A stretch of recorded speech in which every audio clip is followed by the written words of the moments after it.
ಕುಮಾರಸ್ವಾಮಿ ಅವರು ಹೇಳಿದಾರಲ್ಲ, ಹೆಣ್ಮಕ್ಳು ದಾರಿ ತಪ್ಪಿದ್ದಾರೆ ಅಂತ. ಮಾನ್ಯ ಕುಮಾರಸ್ವಾಮಿ ಅವರೇ, ಈಗ ಹೇಳಿ ಯಾರು ದಾರಿ ತಪ್ಪಿರೋರು? ನಿಮ್ಮ ಮನೆ ಮಗನ ದಾರಿ ತಪ್ಪಿರೋದು, ಈ ಕರ್ನಾಟಕದ ಮಹಿಳೆಯರ ದಾರಿ ತಪ್ಪಿರೋದು.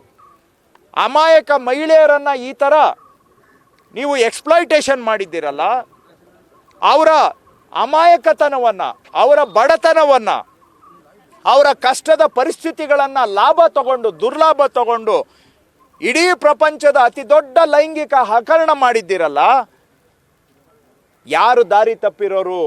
ಮಾನ್ಯ ದೇವೇಗೌಡ್ರೆ, ಮಾನ್ಯ ಕುಮಾರಸ್ವಾಮಿ ಅವರೇ, ಮಾನ್ಯ ರೇವಣ್ಣ ಅವರೇ, ಶ್ರೀಮತಿ ಭವಾನಿ ಅವರೇ, ಉತ್ತರ ಕೊಡಿ ರಾಜ್ಯಕ್ಕೆ. ನೀವು ಇಷ್ಟೆಲ್ಲ ನಿಮ್ಮ ಮನೆಯಲ್ಲಿ ನಡೀತಾ ಇದ್ರು, ಏನು ಮಾಡ್ತಾ ಇದ್ರಿ ಇಷ್ಟು ದಿನ? ಮಹಿಳೆಯರಿಗೆ ಅತ್ಯಾಚಾರ ಆಗ್ತಾ ಇದ್ರು ಕೂಡ ಅತ್ಯಾಚಾರ ಮಾಡ್ತಾ ಇರೋರಿಗೆ ಬೆಂಬಲ ಕೊಟ್ಟು ಈ ಒಂದು ಕ್ರೈಮ್ನಲ್ಲಿ ನೀವು ಭಾಗಿಯಾಗಿದ್ದೀರಿ, ಹೌದಾ ಇಲ್ವೋ? ಇದಕ್ಕೆ ಉತ್ತರ ಕೊಡಿ ರಾಜ್ಯದ ಜನಗಳಿಗೆ.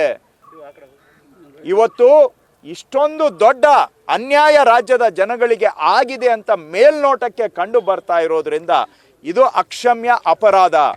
ರಾಜ್ಯದ ಮಹಿಳೆಯರು, ಬಿಜೆಪಿಯವರು ಏನು ಮಾಡ್ತಾ ಇದ್ದಾರೆ? ಧರ್ಮ ಅಂತ ಮಾತಾಡ್ತಾರೆ, ಮಾತೆತ್ತಿದ್ರೆ ಓಟ್ ಬಂದಾಗ ಧರ್ಮದ ಜ್ಞಾಪಕ ಬರುತ್ತೆ. ಇವತ್ತು ಇತಿಹಾಸದಲ್ಲಿ ಅತಿ ದೊಡ್ಡ ಅಧರ್ಮದ ಕೆಲಸ ನಡೆದಿದೆ. ದ್ರೌಪದಿಗೆ ವಸ್ತ್ರಾಭರಣ ಮಾಡಿದಾಗೆ ಇವತ್ತು ಹಾಸನ ಜಿಲ್ಲೆಯಲ್ಲಿ ಸುಮಾರು ಮಹಿಳೆಯರ ವಸ್ತ್ರಾಭರಣ ಆಗಿದೆ. ರಾಮನ ಬಗ್ಗೆ, ಕೃಷ್ಣನ ಬಗ್ಗೆ ಮಾತಾಡ್ತಕ್ಕಂಥ ನೀವು ರಾಮಾಯಣ ಮಹಾಭಾರತವನ್ನು ಓಟಿಗೆ ಬಳಸ್ಕೊಳ್ತಕ್ಕಂಥ ನಿರ್ಲಜ್ಜ ಬಿಜೆಪಿಯವರು ಇವತ್ತು ಇಂತಹ ಲೈಂಗಿಕ ಹಗರಣದ ಕುಟುಂಬದ ಜೊತೆಗೆ ಸಂಸಾರ ನಡೆಸಿ ಒಬ್ಬರಿಗೆ ಒಬ್ಬರು ಆಲಿಂಗನ ಮಾಡಿಕೊಂಡು ಈ ಪ್ರಕರಣವನ್ನ ಮುಚ್ಚಿ ಹಾಕುವಂತ ಎಲ್ಲ ಪ್ರಯತ್ನವನ್ನ ಮಾಡ್ತಾ ಇದ್ದೀರಾ.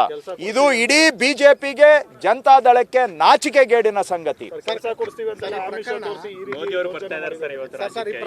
ಕಳೆದ 2 ವರ್ಷ ಚರ್ಚಿತ ವಿಷಯ ಆಗಿದೆ.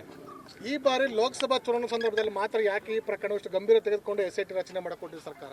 ನೋಡಿ, ನಮ್ಮ ಗಮನಕ್ಕೆ ಈಗ ಬಂದಿದೆ, ತಕ್ಷಣ ನಾವು ತನಿಖೆಯನ್ನ ಆದೇಶ ಮಾಡಿದ್ದೇವೆ. ಎಲ್ಲಿ ಚರ್ಚೆ ಆಗಿತ್ತು ಅದು ನಮ್ಗೆ ಬಂತು. ಆಗಿರೋ ಮಹಿಳೆಯರಿಗೆ ಅನ್ಯಾಯ ಹೌದಾ ಇಲ್ವಾ? ಯಾರು ಮಾಡಿರೋದು? ಈ ಸತ್ಯ ಹೊರಗಡೆ ಬರಬೇಕು. ತಪ್ಪು ಮಾಡಿರೋರಿಗೆ ಶಿಕ್ಷೆ ಆಗ್ಬೇಕು, ಅದು ಮುಖ್ಯ. ಅದನ್ನ ಬಿಟ್ಬಿಟ್ಟು ಇಶ್ಯೂನ ಮುಚ್ಚಾಕೋದಕ್ಕೋಸ್ಕರ ಏನೇನೋ ತಂತ್ರಗಾರಿಕೆ ಮಾಡಿದ್ರೆ ಇದು ಅನ್ಯಾಯದ ಮೇಲೆ ಅಪಮಾನವೂ ಸಹ. ಈಗಾಗಲೇ ಆ ಮಹಿಳೆಯರಿಗೆ ಅವಮಾನ ಆಗಿದೆ, ಇನ್ನಷ್ಟು ಆ ಮಹಿಳೆಯರನ್ನ ಅವಮಾನ ಮಾಡೋದು ಬೇಡ. ಸತ್ಯ ಹೊರಗಡೆ ಬರಲಿ, ಯಾರು ತಪ್ಪು ಮಾಡಿದ್ದಾರೆ ಅವರಿಗೆ ಶಿಕ್ಷೆ ಆಗಬೇಕು ತನಿಖೆ ಮುಖಾಂತರ.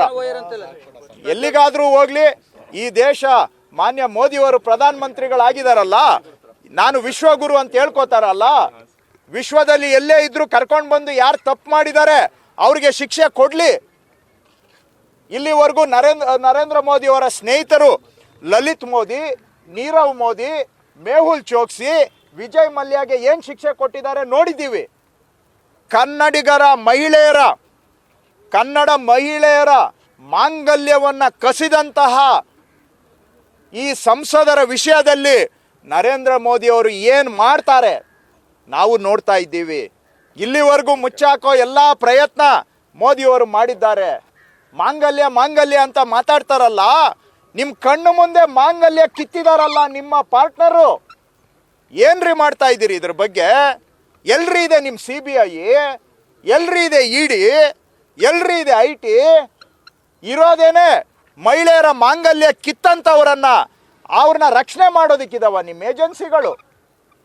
CBIನ ಎಲ್ಲೆಲ್ಲೋ ಕಳಿಸ್ತಾ ಇದ್ದೀರಲ್ಲ, ಯಾರ್ಯಾರನ್ನೋ ಅರೆಸ್ಟ್ ಮಾಡ್ತೀರಲ್ಲ, ಇವ್ರ ಮೇಲೆ ಯಾಕೆ ನೀವು ಒಂದು ಸುವಮೋಟ ಕೇಸ್ ಮಾಡಿಕೊಂಡು ತನಿಖೆ ಮಾಡಿಲ್ಲ?